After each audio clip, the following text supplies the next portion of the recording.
자, 백제왕 연도 외우기 볼게요. 두 문자로 보면 백제 비가 100일 동안 엄청 내리다가 다행히도 고이 그침, 고이 그쳤어요.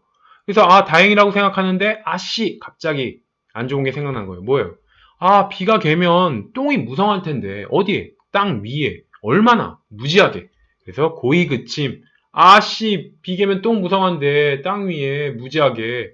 요게 이제 백제왕이고 제가 원래 이제 위덕왕이거든요. 이 위덕왕은 업적이 있는 왕은 아닌데 그래도 이제 뭐 문화 쪽에서 좀 외워야 될 게 있기 때문에 위덕왕을 제가 앞서 백제 두 문자에서 한 거에 비해서 위자를 하나 더 넣었어요. 땅 위에 무지하게 많다. 그래서 위덕왕만. 그래서 고이왕부터 보면 고이왕은 234에서 286까지.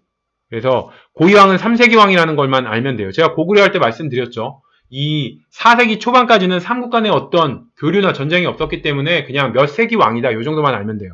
그래서 고2왕은 고2니까 200년대 왕이에요. 2세기라고 생각하시면 안 돼요. 200년대 왕이니까 3세기. 그래서 고2 근침에서 고2가 3세기, 근초고왕이 4세기예요. 그래서 고2왕은 3세기 왕이다. 이 정도만 아시면 돼요. 자, 근초고왕은 346에서 375, 375년까지 왕을 했어요. 그래서 요 375, 요걸 외워야 되니까 근초고왕은 세치옹이다. 세치가 많은 늙은이다. 젊었을 때부터 별명이 세치가 많아갖고 세치옹이었어요. 세치 많은 늙은이 이런 별명이 있었어요. 젊은 시절부터. 그래서 근초고왕은 세치옹이면 세가 3, 치가 7, 옹이 5니까 375 이렇게 외울 수 있겠죠. 그래서 자, 근초고왕 업적은 사방팔방 일본 쿠슈, 요서, 산둥, 고구려, 가야, 마한 다 돌아다니면서 다 정복하고 막 교류하고 엄청 여기저기 싸돌아다녔잖아요. 그렇게 고생을 하면서 백제의 전성기를 이끌었어요. 근초고왕이.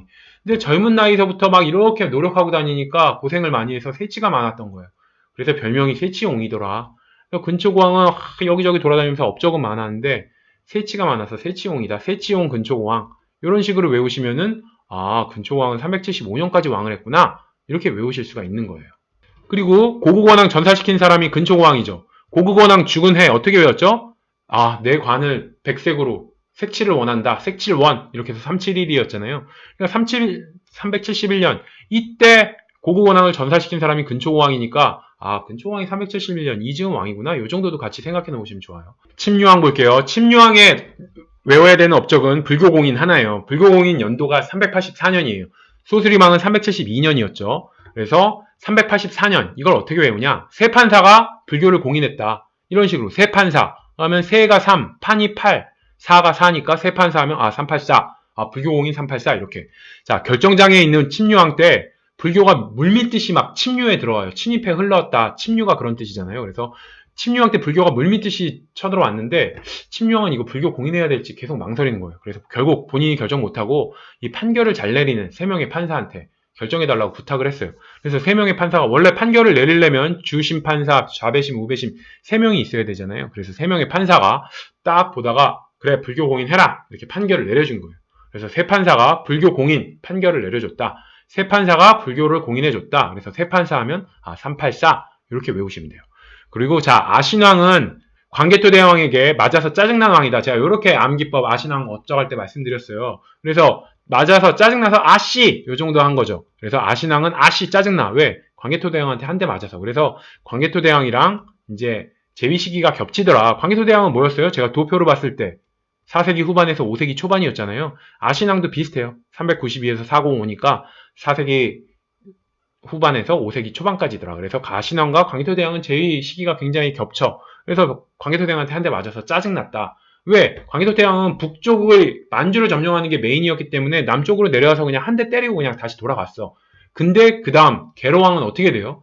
장수왕이 계속 지속적으로 남하정책 펴면서 계속 때려가지고 개로왕은 맞아서 막 짜증난 정도가 아니고 괴로웠죠. 이렇게 둘이 비교해서 개로왕은 장수왕, 아신왕은 광개토대왕 이렇게 외우라고 말씀드렸잖아요. 그래서 그냥 아신왕은 제가 말씀드린 그걸로 광개토대왕한테 맞아서 짜증나. 재위 시기가 겹치더라. 이 정도 생각하시면 되고. 자, 비유왕은 제가 고구려 할 때 나제동맹 1차가 엄청 못생긴 눌지왕이랑 눌지왕이 너무 누룽지 피부 까끌까끌하고 못생겨서 비위가 상했다 해서 백제는 비유왕이었죠.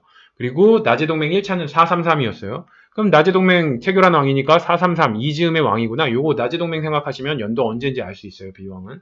자, 개로왕. 개로왕은 455에서 475까지. 개로왕은 장수왕에게 죽은 왕이죠.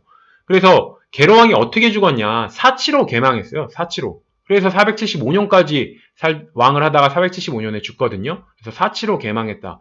왜? 장수왕이 요거 한번 말씀드렸는데 스파이 승려 도림을 백제로 보내요. 그래서 이 계로왕이 도림 이 승려를 엄청 좋아하는 거야. 그래서 둘이 같이 맨날 바둑만 두고 그러니까 또 도림이 꼬셔. 야 이게 궁이 이게 뭐냐 크고 화려하게 궁 좀 지어라. 그러니까 또 계로왕이 크고 화려한 궁을 지으면서 막 국력을 소모해버려요. 그랬다가 힘 떨어지니까 장수왕이랑 전쟁에서 죽잖아요. 그러니까 계로왕은 사치로 개망한 왕이에요. 사치 부린다고 크고 화려한 궁궐 지었다가 사치로 개망했다. 그래서 계로왕은 사치로 개망했다. 사치로 이렇게 외우시면 아 475년까지 왕을 했구나 계로왕은. 이렇게 생각하시고 계로왕이 죽고 나니까 그 아들 문조왕이 웅진으로 천도하잖아요. 한성은 이 장성왕한테 뺏겨서. 그래서 웅진 천도한 애가 바로 사치로 개망한 계로왕 전사랑 같은 애예요. 그래서 문조왕은 아 사치로 이제 개망한 계로왕 죽고 문조왕이 웅진 천도했다. 그래서 사치로 요것만 아시면 돼요. 그리고 문조왕은 연도 3년밖에 왕을 못합니다. 그리고 동성왕 볼게요. 동성왕은 나제동맹 2차 체결한 왕이죠. 그래서 2차 소지섭처럼 소지왕 엄청 잘생겼어. 그러니까 동성왕이 동성임에도 불구하고 아 결혼해줘요. 너무 잘생겨서 소지섭이. 그래서 결혼해줘요. 이렇게 요청을 했다. 그래서 2차 나제동맹 체결한 왕이면 2차 나제동맹은 433에서 60년 뒤니까 493. 아 493년 이즈음의 왕이었구나. 요 정도만 생각하시면 돼요. 동성왕은. 자 무령왕. 무령왕은 501년에서 523년까지 이 새롭게 6세기를 연 왕이 무령왕이에요. 이게 재밌는 게 새롭게 백제의 7세기를 연 왕은 무왕이에요. 그러니까 무로 시작되는 게 6세기를 연 왕은 501년부터니까 6세기를 실질적으로 연 왕은 무령왕, 7세기를 새롭게 연 왕은 무왕. 둘 다 무령왕이나 무왕이나 다 어떤 백제의 중흥을 시도했어요. 고구려가 5세기, 고난의 5세기예요. 백제나 신라에게는 고구려가 5세기에 광장문 때 너무 잘 나가서 엄청 고생했어요. 근데 6세기가 되면 고구려가 별 이렇다 할 왕이 없어. 다 찌질해 왕들이. 그러면서 6세기가 되면 백제와 신라가 이제 각자 다시 중흥을 하기 위해서 노력을 해요. 그때 백제의 6세기에 중흥을 시도했던 왕이 무령왕이에요. 그렇게 생각하셔서 아 6세기 처음 왕은 무령왕이구나. 그럼 언제까지 왕을 했냐? 무령왕이 523년까지 왕을 했어요. 이걸 외우기 위해서 이렇게 생각을 할게요. 무령왕의 가장 대표적인 건 가장 먼저 떠오르는 건 무령왕릉이에요. 그래서 스토리라인을 이렇게 만들게요. 무령왕이 자기가 살아있을 때 아 내가 죽게 되면 묻힐 무덤이나 한번 제대로 만들어 봐야겠다. 그래갖고 진짜 엄청 잘 나가는 무덤 축조 기술자를 초빙을 해서 무령왕릉을 미리 자기가 묻힐 무덤을 좀 한번 제대로 만들어 보라고 했어요. 그래갖고 그 무덤 축조 기술자가 최고급으로 막 호텔처럼 어마어마하게 화려하게 잘 만들어 놓은 거예요. 무령왕은. 그러고 난 다음에 무령왕한테 한마디예요. 아 여기 진짜 기가 막히게 왕릉을 만들어 놨거든요. 그러니까 어서 523 어서 오세요. 어서 523 그래갖고 523 이렇게 된 거예요. 무령왕한테 감히 무덤을 만들어 놓고 아 여기 너무 잘 만들어 놨으니까 어서 523 무덤으로 오란 얘기는 무슨 얘기예요? 죽으란 얘기잖아요. 그래갖고 살아있는 왕에게 이제 무덤으로 오라고 했다가 사형당했다. 무덤 축조 기술자가 이런 슬픈 전설을 생각하시면서 어서 523 무령왕한테 어서 523 어서 오세요 이렇게 했다가 죽더라. 그래서 523 무령왕 하면은 아 어서 523 해서 523에서 523년까지 왕을 했다. 이렇게 생각해서 무령왕은 523 외우세요. 자 성왕은 3차 나제동맹 체결한 왕이죠. 그래서 진흥왕과 성왕이 나제동맹 체결해서 이제 한강 유역 차지했는데 진흥왕이 한강 하류를 뺏으면서 열받아갖고 진흥왕이랑 싸움하다가 관산성에서 죽더라.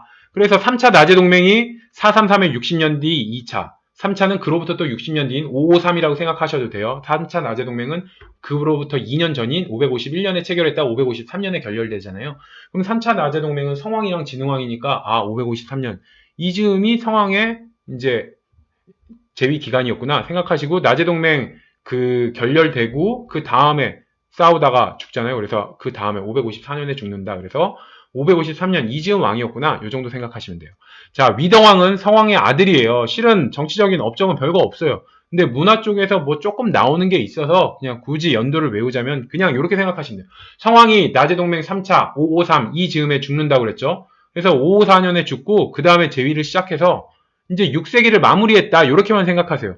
그래서 성왕이 죽고 백제는 왕권이 땅에 떨어졌어요. 그래서 위덕왕이 원래 왕을 그렇게 오래 하기가 힘들어. 근데도 위덕왕이 이 덕치를 발휘해서 무사히 무려 45년간이나 554년에서 598년까지 45년 동안이나 왕을 하면서 무사히 6세기를 별다른 업적은 없지만 조용히 아버지가 죽고 난 다음에 그 분란의 백제를 잘 다스리면서 조용히 6세기를 마무리했다. 이 정도만 생각하시면 돼요.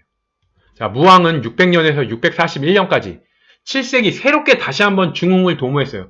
6세기 마무리는 위덕왕이 조용히 6세기를 마무리하고 7세기가 되니까 무왕이 새롭게 다시 한번 백제를 중흥시켜보자. 그러면서 막 수도도 익산으로 천도하려고 그랬잖아요. 그래서 무로 시작되는 왕, 무령왕이 이제 6세기에 이제 새롭게 중흥을 시도했고 7세기에는 무왕이 새롭게 중흥을 시도했다. 그렇게 생각하셔서 600년 딱 새롭게 7세기 시작될 때는 무로 시작되는 무왕이다. 요거 생각하시고 백제 7세기에는 왕이 2명이 있어요. 이제 무왕이랑 의자왕. 660년에 백제가 멸망하기 때문에 이 60년의 시간 동안 무왕이 40년 동안 집권하고 의자왕이 20년 동안 집권하더라. 이렇게 생각하셔서 백제 7세기는 660년까지 무왕 40년, 의자왕 20년 이 정도 생각하시면 돼요. 그리고 백제 멸망은 말씀드렸죠. 최초의 삼국 중에 최초로 백제가 멸망하니까 슬퍼서 울어. 유유는 66과 같아서 660년이다. 그로부터 백제 멸망부터 8년 뒤 고구려 멸망, 그 다음에 8년 뒤 삼국통일, 그로부터 또 8년 뒤 후고구려 나라인 보덕국 멸망 이렇게 같이 외우라고 말씀드렸어요.